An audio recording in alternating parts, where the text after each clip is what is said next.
오늘 금요기도회 가운데 하나님께서 주시는 말씀은 에스겔 1장 1절에서 3절까지의 말씀입니다. 에스겔 1장 1절에서 3절까지의 말씀을 우리 함께 합독하도록 하겠습니다.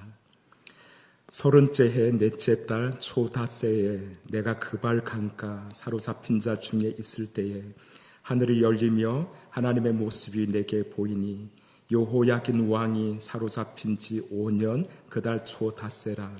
갈대아 당 그발 강가에서 여호와의 말씀이 부시의 아들 제사장 나 에스겔에게 특별히 임하고 여호와의 권능이 내 위에 있으니라. 이는 하나님의 말씀입니다. 아멘. 찬양하는데 우리 목사님의 빈자리가 느껴졌습니다. 왠지 아시죠? 목사님 찬양을 제일 열심히 하세요. 그리고 박수를 치면 가장 먼저 치시고 가장 크게 치십니다. 근데 오늘 예배 드릴 때 분명히 박수를 쳤는데 소리가 안 나더라고요. 목사님 소리는 다 들리거든요. 저희들이 찬양하고 막 세션 소리 다 들려도 목사님 박수 소리는 엄청나게 크거든요. 근데 오늘 박수 소리가 안 들려서 이렇게 목사님 찬양 참 열심히 하셨다 하는 게 느껴졌습니다. 오늘도 무더위 가운데에서 우리를 지켜주시고 돌보아 주신 하나님의 은혜에 감사와 찬양을 드립니다. 오늘 이 기도의 자리를 기억하고 주님 앞에 다 나아오셨는데 지금 이 시간 이 자리에 있는 것이 오늘 우리가 한 선택 중에 가장 최고의 선택이 되기를 축복합니다. 소설가 중에 박완서라는 분이 있습니다. 아마 이름 석자 정도는 다 들어보셨을 텐데 이분의 책 중에 한 말씀만 하소서라고 하는 제목의 책이 있습니다. 이분의 일기를 담고 있는 책인데 내용은 그 아들을 잃었을 때의 마음을 담고 있습니다. 자식을 떠나 보내는 것을 참척이라는 말로 표현을 합니다. 참척. 이때 참자가 혹시 무슨 자인지 아십니까? 참혹할 참자입니다. 그만큼 자식을 잃은 슬픔이 크다는 것을 말하는 것이죠. 그래서 이 슬픔을 단장지혜라고 말합니다. 창자가 끊어지는 듯한 슬픔이라는 뜻입니다. 아마 우리 중에도 그런 경험을 하신 분이 계실 텐데 경험하지 못한 우리로서는 정말 감당하기 어려운 그런 고통일 것입니다. 박완서 선생은 1988년도에 아들을 교통사고로 잃었습니다. 당시 아들은 26살이었고 서울대학교 의대를 졸업하고 그리고 서울대학교 병원 레지던트로 재직 중이었습니다. 우리가 볼 때 이 아들은 참 성공한 아들이고 부모에게는 정말 자랑스러운 그런 아들인 것이죠. 뿐만이 아니라 이 박완서 작가에게는 정말 착하고 좋은 아들이었습니다. 그래서 그는 책에서 이런 말을 합니다. 그 애는 25년 5개월 동안이나 나를 행복하게 해주었다. 내 기쁨이요, 보람이요, 희망이요, 기둥이었다. 우리가 가지고 있는 그 마음 그대로일 것입니다. 그런데 그만 갑작스러운 사고로 떠나보내게 된 것이죠. 그렇게 해서 정신이 나간 채로 장례를 치르고는 부산에 있는 딸에게로 내려가게 됩니다. 조금이라도 빨리 마음을 정리하기 위해서입니다. 하지만 정리가 되지 않습니다. 오히려 시간이 갈수록 원망이 커지고 분노와 저주가 가슴에서부터 터져 나왔습니다. 왜 내 아들입니까? 내 아들이 무슨 잘못을 했습니까? 차라리 나를 데려가시지. 왜 하나밖에 없는 내 아들입니까? 제발 말 좀 해 주십시오. 그렇게 하나님께 짐승처럼 울부짖었다고 합니다. 그 중에 이렇게 말하는 대목이 있습니다. 원태야, 원태야. 아들 이름입니다. 원태야, 원태야. 우리 원태야, 내 아들아. 이 부분은 마치 다윗이 아들 압살롬을 잃었을 때 내 아들 압살롬아, 내 아들, 내 아들 압살롬아, 차라리 내가 너를 대신하여 죽었다면 압살롬 내 아들아, 내 아들아 라고 하는 것과 비슷합니다. 원태야, 원태야, 우리 원태야, 내 아들아, 이 세상에 내가 없다니 그게 정말이냐? 하나님도 너무하십니다. 그 아이는 이 세상에 태어난 지 25년 5개월밖에 안 되었습니다. 그 아이를 데려가시다니 하나님 당신도 실수를 하는 군요. 그럼 하나님도 아니지요. 하나님이 어떻게 이런 실수를 할 수 있냐고 따지고 있는 것입니다. 그러면서 그런 하나님은 하나님도 아닙니다라고 하나님을 부정하고 있는 것입니다. 또 그때의 마음을 표현한 것 중에 이런 글이 있습니다. 눈을 뜨니 낯선 방이었다. 꿈이었으면 하는 몽롱한 착각을 이길 길도 없이 아들이 이 세상에 존재하지 않는 그 사실이 무서운 괴물처럼 가차없이 육박해 왔다. 아들이 없다는 그 사실이 마치 무서운 괴물처럼 느껴졌다고 고백하고 있는 것입니다. 또 이런 내용도 있습니다. 목청껏 아들의 이름을 부르면서 통곡하면 소리와 함께 고통이 발산되면서 곧 환장을 하거나 무당 같은 게 되어서 죽은 영혼과 교감할 수 있을 것 같은 예감에 사로잡히곤 했다. 무슨 말입니까? 아들의 이름을 부르며 자신이 마치 미친 사람처럼 무당처럼 그렇게 되었다는 것을 이렇게 표현하고 있는 것입니다.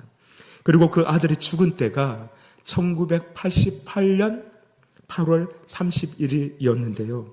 보름만 있으면 88 올림픽이 열릴 예정이었습니다. 그래서 이런 말도 했습니다. 내 자식이 죽었는데도 기차가 달리고 계절이 바뀌고 아이들이 유치원 가려고 버스를 기다리고 있다는 것까지는 참아지는데 88 올림픽이 여전히 열일이라는 건 도저히 참을 수 없을 것 같다. 내 자식이 죽었는데도 동네마다 성화가 도착했다고 잔치를 벌이고 춤들을 추는 걸 어찌 견디랴. 만일 내가 독재자라면, 그때 독재자가 있었죠. 비슷한 독재자라면 88년 내내 아무도 웃지도 못하게 하련만. 그녀가 가장 싫었던 말은 세월이 약이라는 말이었다고 합니다. 사람들이 위로랍시고 그 말을 할 때마다 속에서 격렬한 반감이 솟구쳤다고 그렇게 고백하고 있습니다. 그런데 그녀가 가장 힘들었던 것은 다른 것이었습니다. 바로 하나님의 침묵이었다고 합니다. 하나님이 아들을 데려간 이유라도 말씀해 주시면 좋겠는데 왜 내 아들입니까? 라는 질문에 대해서 한 말씀만 해주시면 좋겠는데 아무리 소리를 질러도 하나님은 그 답을 주시지 않는 것입니다. 그래서 이분이 했던 기도가 바로 이 책의 제목입니다. 한 말씀만 주소서. 한 말씀만 주소서. 하나님께서 한 말씀만 해주신다면 그 견디기 어려운 시간도 이겨낼 수 있을 것이라는 그런 생각 때문이었습니다. 긴 말도 아닙니다. 모든 상황과 이유에 대한 설명도 아닙니다. 그냥 한마디 말씀입니다. 그리고 그 말씀이 무엇이든 상관이 없습니다. 단지 하나님께서 한마디 말씀만 해주시면 되는 것입니다. 왜 그런지 아십니까? 그 한마디가 무슨 말인지 상관없이 하나님께서 말씀만 해주시면 하나님이 나와 함께 계신다는 것을 나타내는 증거이기 때문입니다. 사실 이 기도는 우리의 기도이기도 합니다. 어떤 분들은 육신의 질병 앞에서, 또 어떤 분들은 경제적인 궁핍 앞에서, 또 어떤 분들은 사업의 어려움과 자식의 문제와 관계의 단절 앞에서, 또 어떤 분들은 영적인 공고함 앞에서 하나님께 기도합니다. 하나님, 왜 이런 일이 제게 일어났습니까? 도대체 언제까지입니까? 이대로 내버려 두실 것입니까? 하나님, 한 말씀만 해 주십시오 라고 말이죠. 오늘 이 밤 기도하실 때 그 하나님의 한 말씀 듣게 되기를 바랍니다. 물론 이것은 모든 문제의 해결을 말하는 것이 아닙니다.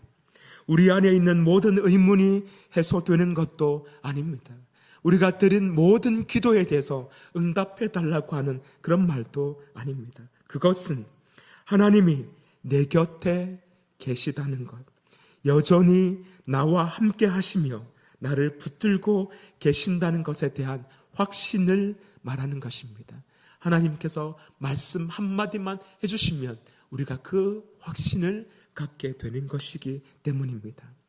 바로 그 한 말씀으로 인하여 오늘 우리의 두려움이 평안이 되고, 한숨이 노래가 되고, 슬픔이 기쁨이 되며 우리의 불안이 확신이 되는 그런 밤이 되기를 주님의 이름으로 축복합니다. 오늘 본문은 에스겔 1장에서 3장까지 이어지는 에스겔의 소명 이야기 중에서 첫 대목 이야기입니다. 먼저 1절을 보시면 이렇게 시작하죠. 서론째 해 넷째 달 초닷새에 내가 그발 강가 사로잡힌 자 중에 있을 때에 하늘이 열리며 하나님의 모습이 내게 보이니, 에스겔은 자신이 하나님의 소명을 받은 날짜를 기록하고 있습니다. 서론째 해 넷째 달 초닷새입니다. 그러면 서론째 해는 언제일까요? 많은 의견이 있지만 학자들의 대체적인 견해는 에스겔의 나이입니다. 30살 때라는 것이죠. 그렇게 보는 이유는 2절과 3절에서 찾을 수 있는데요. 2절에 보면 날짜가 나옵니다. 여호야긴 왕이 사로잡힌 지 5년 그달 초닷새라. 제가 새벽 기도회를 통해서 몇 차례 말씀드린 내용이 있는데요. 남유다는 솔로몬의 아들 르호보암으로부터 시작해서 시드기야까지 모두 20명의 왕이 있었습니다.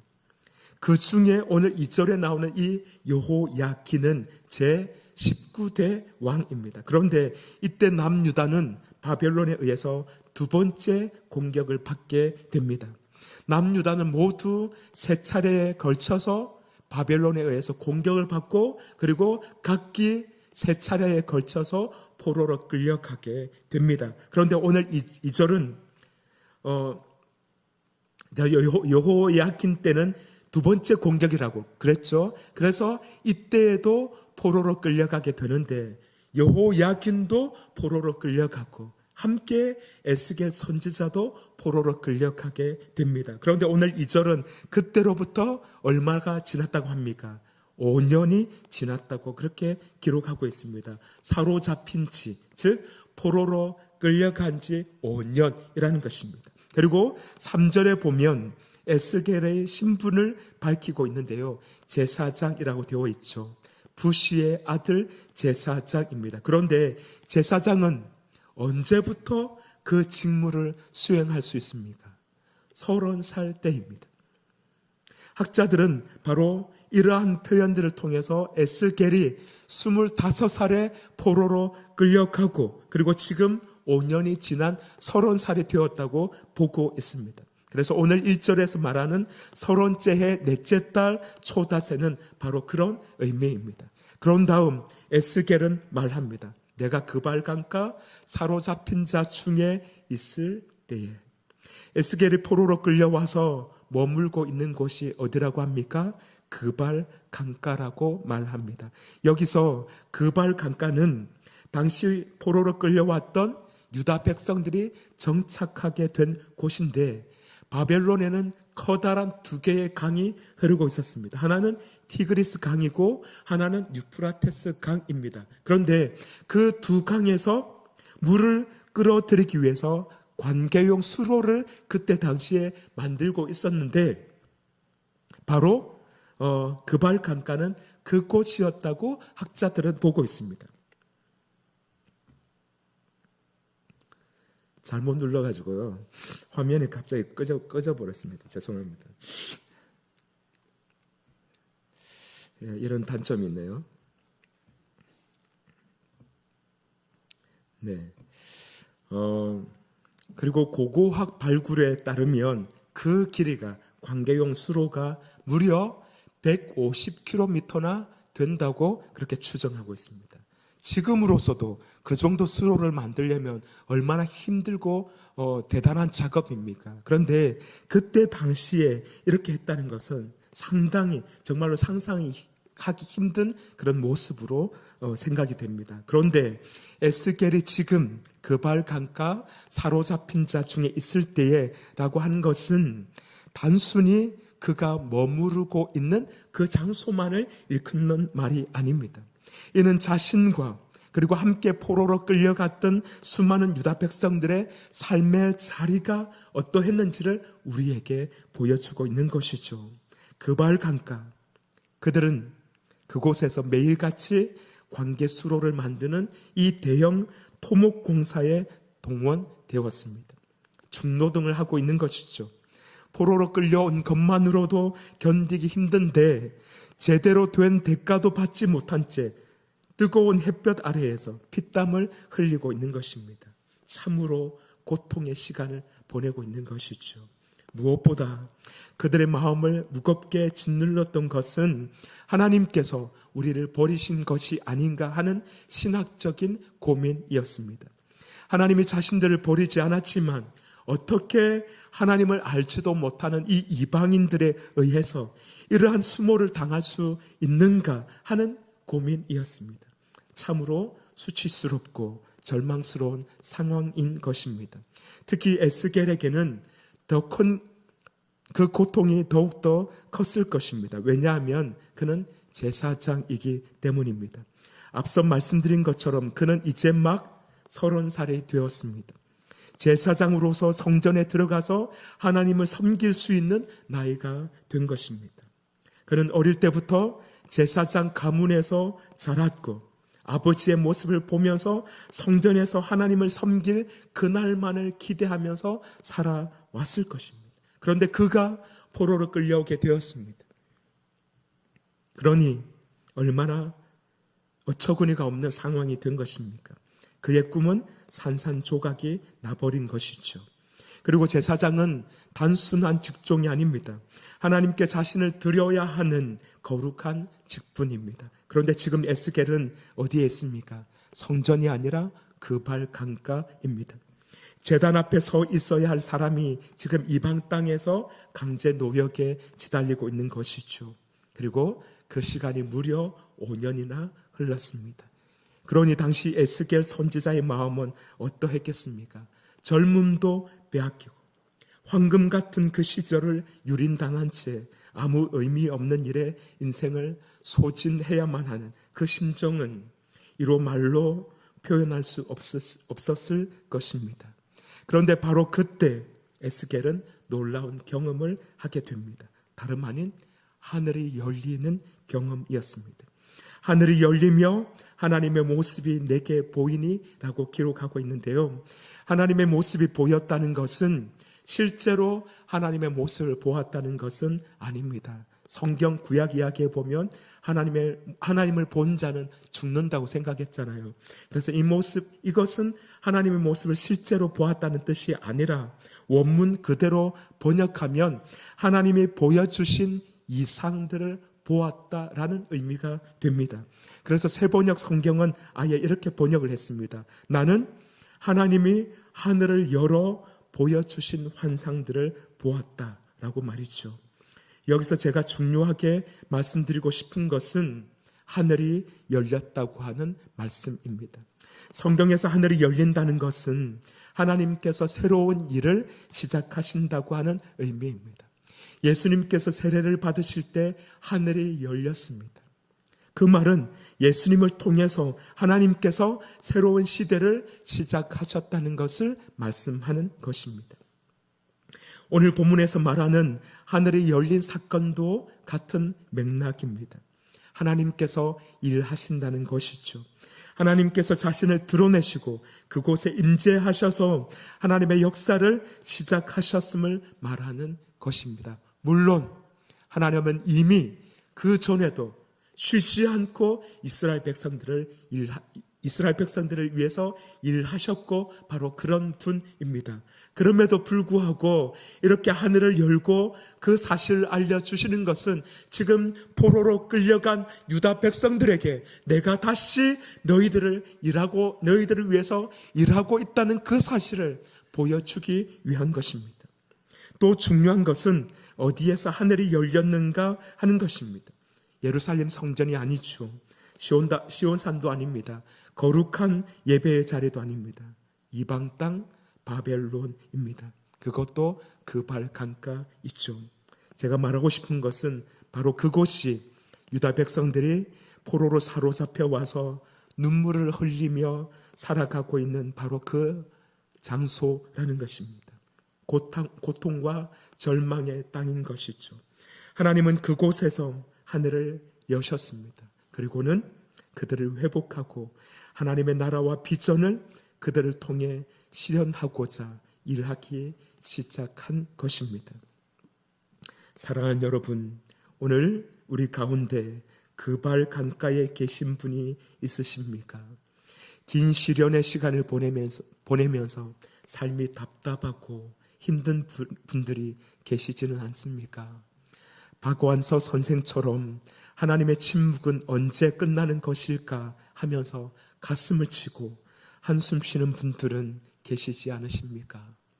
도무지 벗어날 수 없을 것 같은 불안과 염려 가운데 놓여 있지는 않습니까? 오늘 우리의 삶 가운데도 하늘이 열리는 은혜가 임하기를 소원합니다. 그리하여 하나님께서 우리를 위해 새 일을 행하고 계신다는 것을 여전히 우리 곁에서 우리와 함께 하시며 우리를 위해 쉬지 않고 하늘의 역사를 행하고 계신다는 것을 보게 되고 확신하게 되는 이 밤이 되기를 축복합니다.